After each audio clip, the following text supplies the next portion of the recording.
During an asthma attack, the muscles of the lower airways go into spasms and constrict.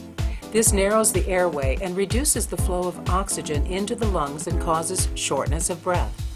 In addition, mucus plugs form in the lower airways, further inhibiting the ability of the body to oxygenate the blood.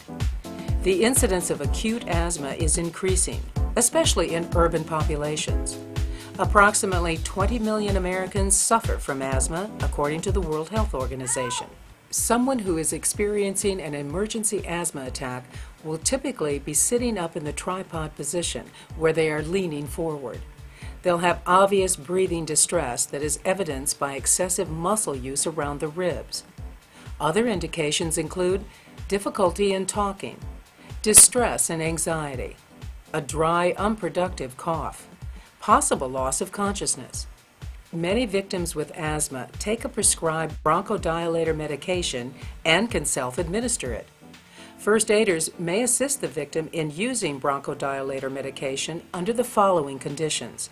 The victim states that he or she is having an asthma attack or symptoms associated with a previously diagnosed breathing disorder, and the victim has the prescribed medications or inhaler in his or her possession.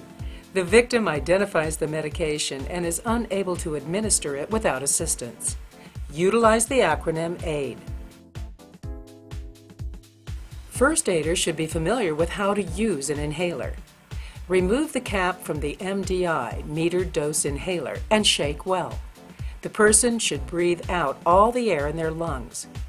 Then the mouthpiece of the inhaler should be placed between the teeth and their lips sealed tightly around it. The victim should breathe in slowly, pressing down on the canister one time. Encourage the victim to continue breathing in as slowly and deeply as possible. It should take about 5 to 7 seconds for an inward breath. In order to allow the medication to reach the airways of the lung, the breath should be held in for at least 10 seconds. Count to 10 slowly. Repeat the above steps for each puff ordered by the doctor. Wait about 1 minute between puffs. Replace the cap on the MDI when finished. An ambulance should be called in the following circumstances. The medication is not working after 5 minutes. The condition is getting worse. Talking is becoming more difficult.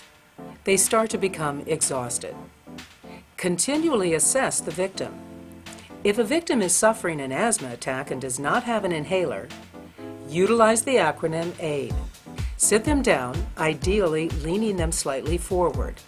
Encourage them to relax and let them know help is on the way. Have them slowly inhale and exhale using perched lips. Inhale through the nose and exhale through the mouth, similar to blowing out a candle.